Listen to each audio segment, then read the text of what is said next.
ডমরুচরিত লিখেছেন ত্রৈলোক্যনাথ মুখোপাধ্যায়।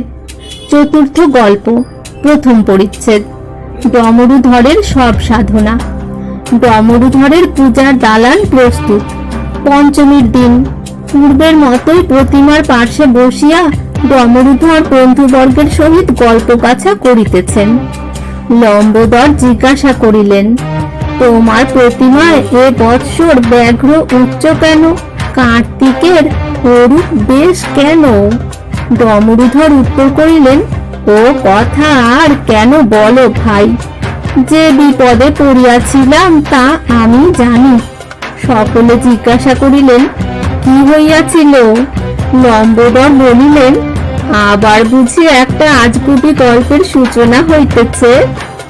ডমরুধর বলিলেন, তোমাদের শুনিয়া কাজ কি? আমি বলিতে চাই না। সকলের কৌতূহল জন্মিল। বলিবার নিমিত্ত সকলে সাধ্য সাধনা করিতে লাগিলেন। অনেক সাধ্য সাধনার পর ডমরুধর বলিতে আরম্ভ করিলেন, সন্ন্যাসী হাঙ্গামায় আমার সূক্ষ্ম শরীর আকাশে ভ্রমণ করিয়াছিল।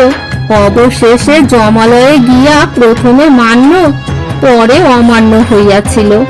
সে গল্প পূর্বে আমি বলিয়াছি। সেই অবধি সশরীরে আকাশ ভ্রমণ করিতে আমার সাধ হইয়াছিল। যতদূর চলে মায়ের পূজা আমি গঙ্গা জল দিয়া সারি। গঙ্গা জলে মা যত পরিতোষ লাভ করেন এমন আর কিছুতেই নয়। বিশেষত আমাদের কাটি গঙ্গার জল। কিন্তু পূজার জন্য প্রজাদের নিকট হইতে আমি ঘৃত, মধু, পাঁঠা প্রভৃতি আদায় করি। তাহা আনিবার নিমিত্ত এই আশ্বিন মাসে আমি সুন্দরবনে আমার আবাদে গিয়াছিলাম। একদিন বাসায় বসিয়া আছি, এমন সময় দুইজন ফকির পীর গোরাচাঁদের গান করিতে আসিল। গান গাহিয়া বার্ষিক চাহিল। আমার কাছারি হইতে পূজার সময় তাহারা 4 আনা বার্ষিক পায়। এবার সে বার্ষিক আমি বন্ধ করিয়া দিলাম। প্রথমে তাহারা অনেক মিনতি করিল। শেষে যখন দেখিল যে তাহাদের বচনে আমি ভিজিবার ছেলে নই, তখন আমাকে অভিশাপ দিয়া গেল, পীর গোরাচাঁদের ব্যাঘ্র তোমাকে গ্রাস করুক। শুনিলাম যে পীর গোরাচাঁদ এক সিদ্ধ পুরুষ ছিলেন। প্রকাণ্ড এক ব্যাঘ্র চড়িয়া সুন্দরবন অঞ্চলে তিনি ভ্রমণ করিতেন। তাহার অনেক ধন ছিল। যাহাকে তিনি যাহা বলিতেন তাহাই ফলিত। আমি মনে মনে ভাবিলাম যে সিদ্ধ হওয়া ব্যবসাটি তবে মন্দ নহে, আমিও সিদ্ধ হইব। আমি ডমরুধর, আমার অসাধ্য কি আছে? সিদ্ধ হইবার সহজ উপায় সকলের নিকট জানিয়া লইলাম। তাহারা বলিল, গভীর রাত্রিতে শ্মশানে গিয়া মরার পিঠে বসিয়া জপ করিতে হয়। বাঘ, ভাল্লুক, ভূত প্রেত আসিয়া ভয় প্রদর্শন করে। ভয় করিলেই বিপদ, না ভয় করিলে দেবী স্বয়ং আসিয়া বর প্রদান করেন। ভূত প্রেত দিগের নিমিত্ত সঙ্গে মদ ও মুড়ি কড়াই ভাজা লইয়া যাইতে হয়।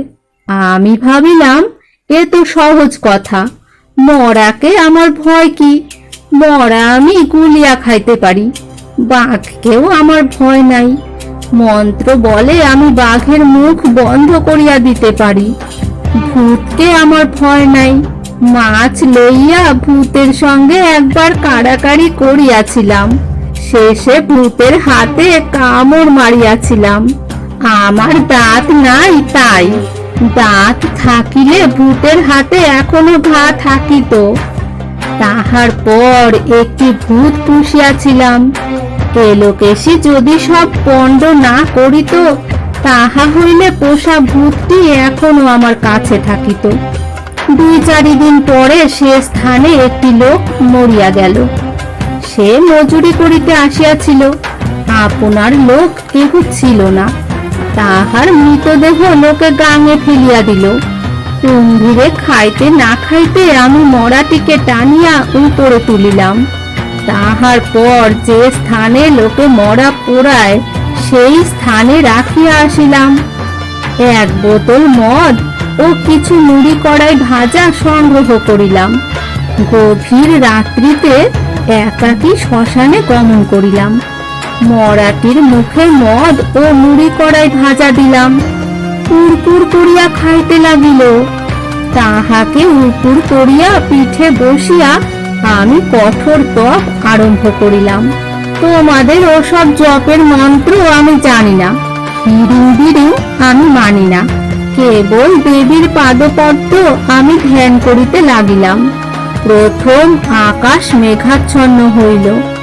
অবিরত বিদ্যুতের ঝলকে পৃথিবী ঝলসিত হইতে লাগিল।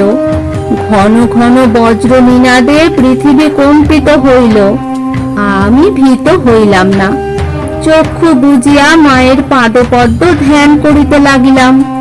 তাহার পর বন্য মহিষ আসিল, আমার সম্মুখে লম্ফ ঝম্ফ করিতে লাগিল। শৃঙ্গাঘাতে পৃথিবী বিদীর্ণ করিল।